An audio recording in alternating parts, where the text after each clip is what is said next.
Welcome to this lecture. So now we're gonna talk about lighting and the very basics of how to shade a whatever shape you have, like what to think about the basics.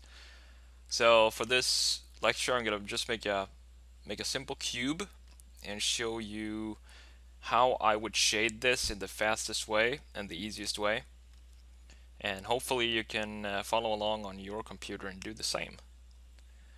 So right now I'm just using a hard round brush to define the silhouette or the outline of the shape that I want, and right now I just want a cube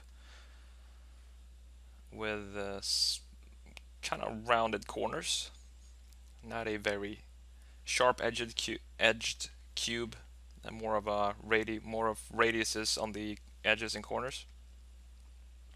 And I'm gonna move this over to the side.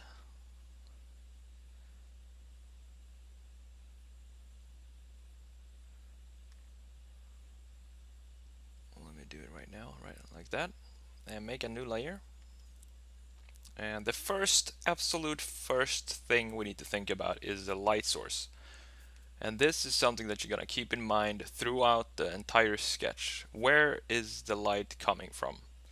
So right now we're going to have a little sun right there. So it's coming from that direction, which means that we want to divide the cube into different areas for each surface. So that's area number 1, and here's 2 and 3.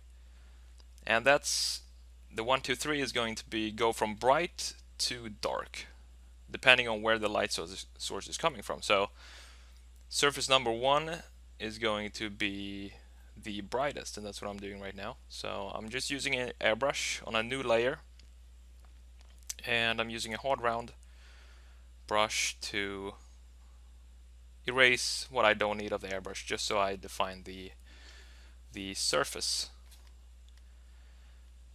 And it can be a little bit tricky to get the edges right. And if you want, you can use a mark tool or select the surface and do it like that, so you don't have to erase it. But I just prefer to do it this way for some reason. I don't know really. It just works for me.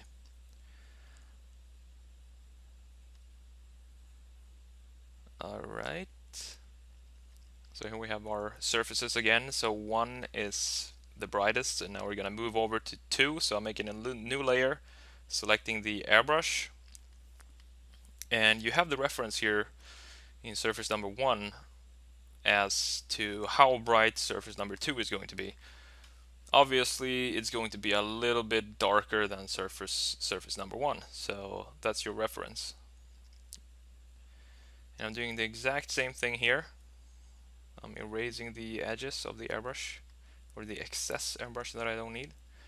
And right now I'm using a airbrush eraser to get the brightness down a bit, because it was too bright. It was almost the same shade as surface number 1, and we don't want that. We want to differentiate the surfaces here.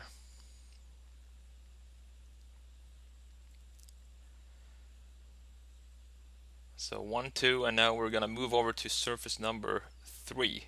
So we need to make a new layer again and pick a darker shade than surface number 2. Same thing here. I'm using an airbrush to define or to just sketch on the surface, and I'm using a hard round eraser to erase what I don't need.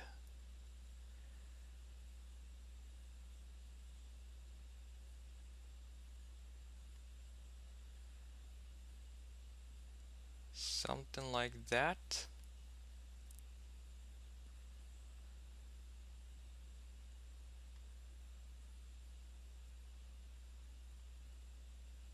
And this is the basic of shading. Now in next lecture we're gonna jump into line weight and shadowing. I hope to see you there. Take it easy.